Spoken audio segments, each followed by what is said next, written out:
tapat, matatag at maaasahan balitang tama at totoo lamang dito sa Pilipinas Network. Magandang araw sa ating mga kababayan sa Pilipinas at sa buong mundo. Huwag kalimutang pusuan ang video, sumubaybay at pindutin ang batingaw upang lagi kayong updated sa balita. Simulan na natin. Dalawang magkahiwalay ngunit direktang magkaugnay na pangyayari sa gitnang silangan ang muling nagpalala sa pangamba sa seguridad ng buong rehiyon nitong mga nakalipas na araw.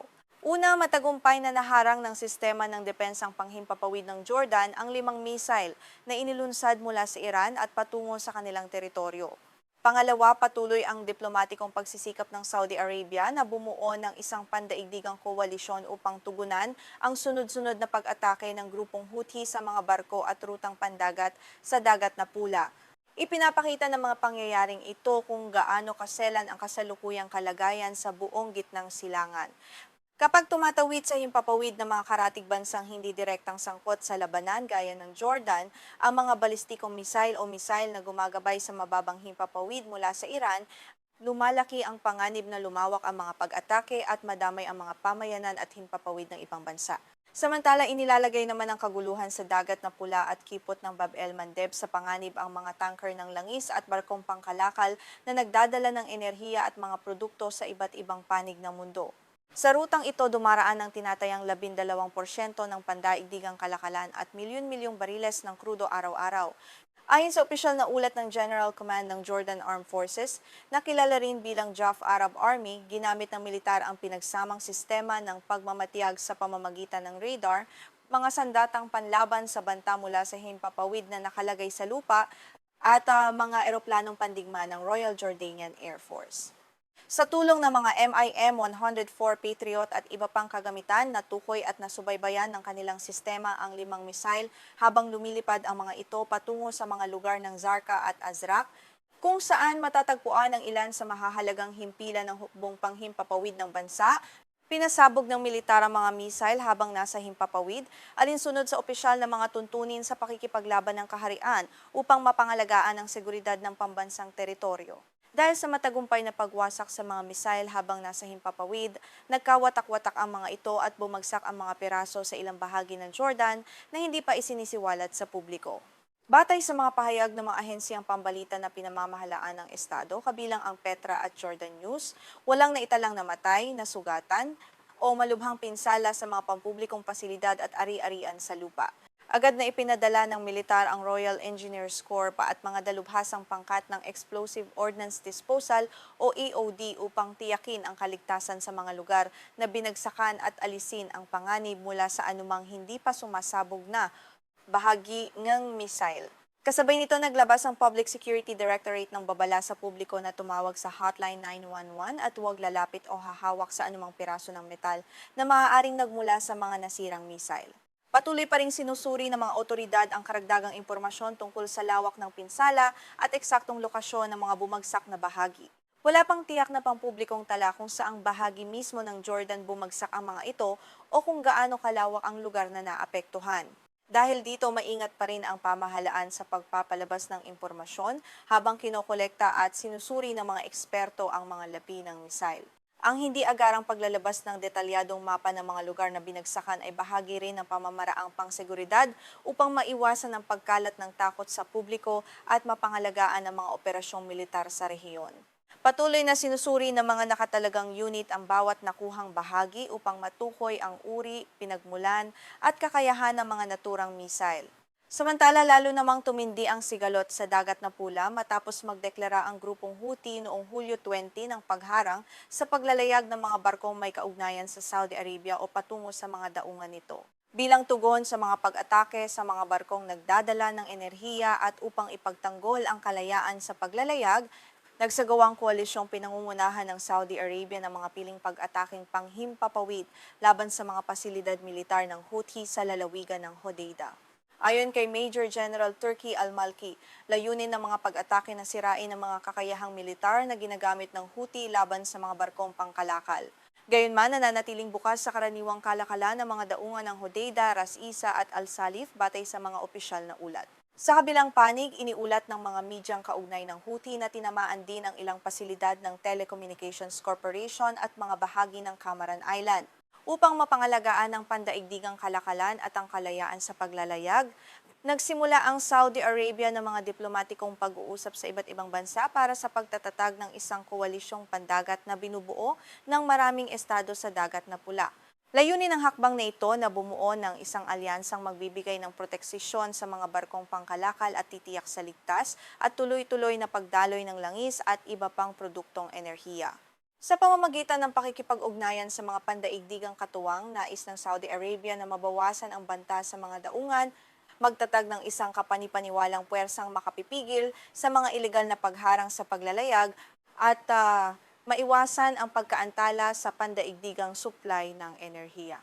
Kapag lubhang naapektuhan ng daloy ng langis at kalakalan, maaari itong magdulot ng malawakang pinsala sa ekonomiya ng maraming bansa. Mahalagang linawin na pinag-uusapan pa lamang sa antas ng diplomasya ang magiging komposisyon ng panukalang koalisyon. Wala pang pinalat opisyal na talaan ng mga bansang sasapi o lalagda sa kasunduan. Dahil dito, hindi nararapat na magbanggit o mag-imbento ng pangalan ng mga bansang di umano'y kasapi habang nagpapatuloy pa ang negosasyon. Ipinakikita rin ng hakbang na ito na ang krisis sa Dagat na Pula ay hindi lamang usapin sa pagitan ng dalawang panig. Isa itong suliraning nakaaapekto sa pandaigdigang seguridad sa kalakalan, kalayaan sa paglalayag at seguridad sa supply ng enerhiya ng buong mundo. Sa panig ng pamahalaan ng Jordan, mariing sinabi ng mga opisyal na pangunahing tungkulin nilang protektahan ang himpapawid ng bansa upang mapangalagaan ang soberanya at kaligtasan ng kanilang mamamayan. Malinaw na ipinahayag ng pamahalaan sa Amman na ang himpapawid ng Jordan ay hindi maaaring gawing larangan ng digmaan ng anumang dayuhang puwersa. Ang lahat ng hakbang militar na isinagawa ng Jordan Armed Forces ay nakatuon lamang sa pagtatanggol sa sarili at sa pagtiyak na walang mamamayan, pamayanan o pasilidad sa lupa ang mapapahamak dahil sa mga banta ng misail na nagmumula sa labas ng bansa. Inihayag naman ng pamahalaan ng Saudi Arabia na ang mga hakbang nito sa Dagat na Pula at ang pagsusulong ng isang pandaigdigang koalisyon ay nakatuon sa pagpigil sa mas malawak na digmaan sa rehiyon. Ayon sa opisyal na posisyon ng Riyadh, mahalagang mapigil ang mga pag-atake sa mga rutang pandagat upang maprotektahan ang pandaigdigang supply ng enerhiya at maiwasan ang matinding pinsala sa ekonomiya ng mundo. Sa pamamagitan ng pagtatatag ng isang malawak na balangkas na binubuo ng maraming bansa, nais ng Saudi Arabia na bumuo ng sapat na puwersang makapipigil sa mga ilegal na pagharang sa paglalayag nang hindi humahantong sa isang ganap at hindi na makontrol na digmaang panrehiyon. Naglabas din ng pahayag ang United Nations sa pamamagitan ni UN Secretary General Antonio Guterres. Nanawagan siya sa lahat ng panig na agad na bawasan ang tensyon at pairalin ang sukdulang pagpipigil upang hindi kumalat ang kaguluhan sa Yemen at sa mga kalapit na bansa. Pinagtibay rin ng UN Security Council ang mga resolusyong gaya ng Resolution 2826 at Resolution 2722 upang itaguyod ang kalayaan sa paglalayag ng mga barkong pangkalakal at maprotektahan ang mga ito alinsunod sa international humanitarian law. Ang pangkalahatang panawagan ng pandaigdigang komunidad ay agarang pagpapababa ng tensiyon, paggalang sa soberanya ng mga bansang hindi direktang sangkot, at paggamit ng diplomasya upang maiwasan ang mas malalang krisis sa gitnang silangan. May direktang epekto sa buhay at seguridad ng libu-libong overseas Filipino workers o OFWs ang mga pangyayaring ito. Sa Jordan, kung saan may tinatayang 41,000 Pilipinong manggagawang nakabase sa lupa, nananatiling nakataas ang Alert Level 1 o Precautionary Phase.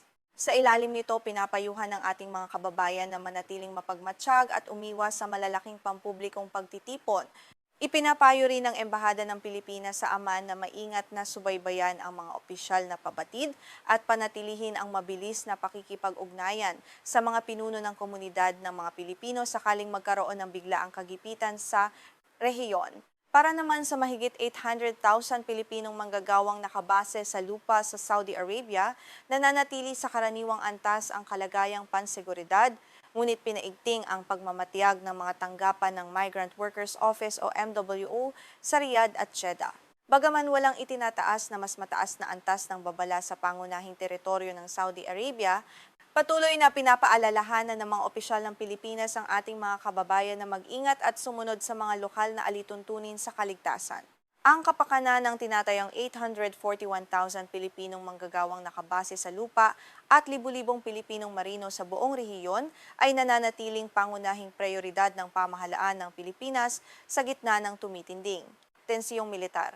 Dahil sa mga pag-atake ng Houthi sa Dagat na Pula at sa panganib na kinakaharap ng libu-libong marinong naglalayag sa mga barko, naglabas ang Department of Migrant Workers o DMW ng mga tiyak na direktiba kabilang ang DMW Order Number 01, DMW Order Number 02, at Advisory No. 21.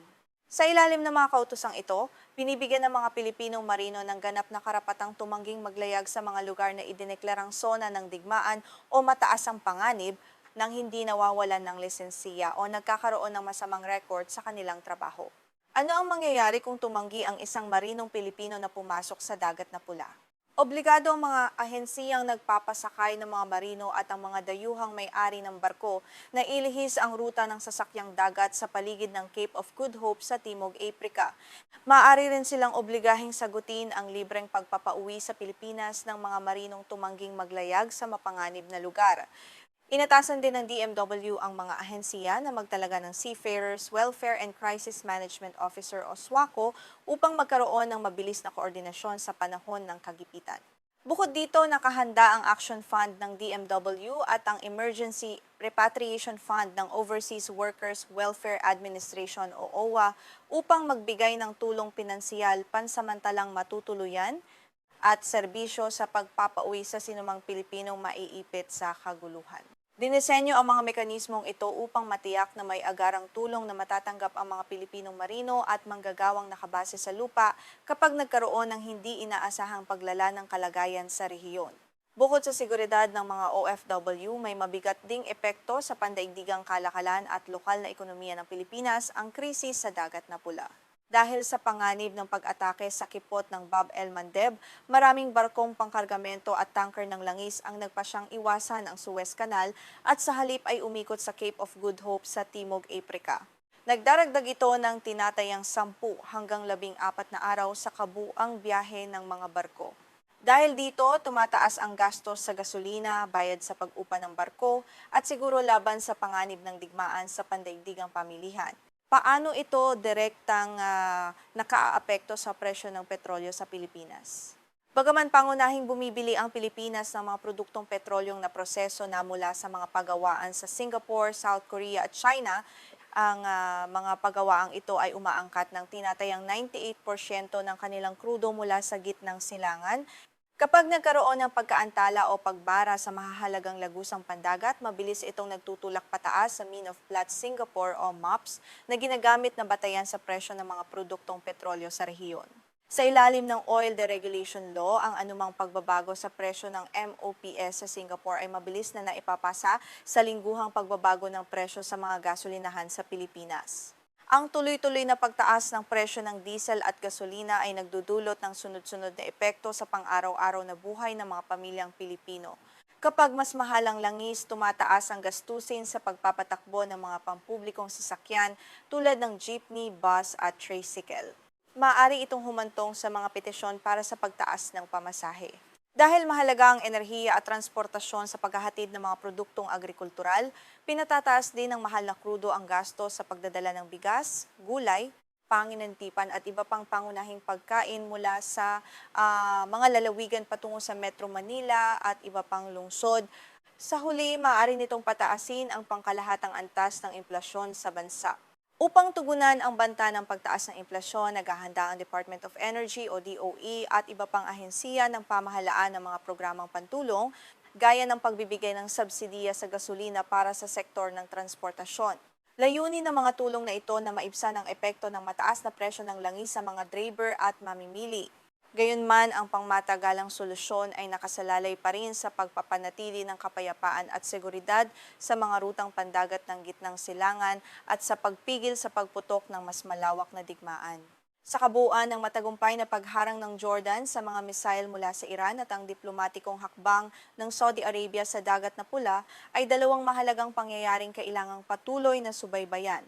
Ipinakita ng militar ng Jordan ang kahandaan nitong ipagtanggol ang sariling teritoryo habang iniiwasan ang pinsala sa lupa at pagkamatay ng mga sibilyan. Samantala nananatiling malaking hamon sa pandaigdigang kalakalan at ekonomiya ang kalagayan sa dagat na pula. Direktang nakaapekto ang krisis sa presyo ng mga bilihin, pamasahe, supply ng enerhiya at seguridad ng ating mga kababayang OFW.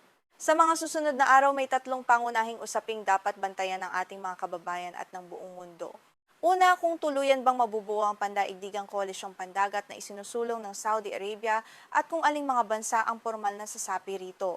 Pangalawa, kung paano ganap na maipatutupad ang karapatan ng mga Pilipinong marino na tumangging maglayag sa mga mapanganib na lugar habang patuloy na inililihis ang ruta ng mga barko patungo sa Cape of Good Hope.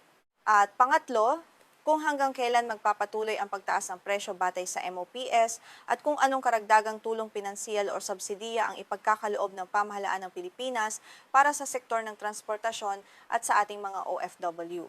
Ano ang pananaw ninyo sa mga hakbang na ito ng ating pamahalaan at sa kasalukuyang kalagayan sa gitnang silangan? Upang patuloy na makatanggap ng pinakabagong balita at mas malalim na pagsusuri sa mahalagang usaping pambansa at pandaigdig, pindutin ang like, mag-subscribe sa aming channel at i-on ang kampana para hindi makaligtaan ang aming mga susunod na ulat.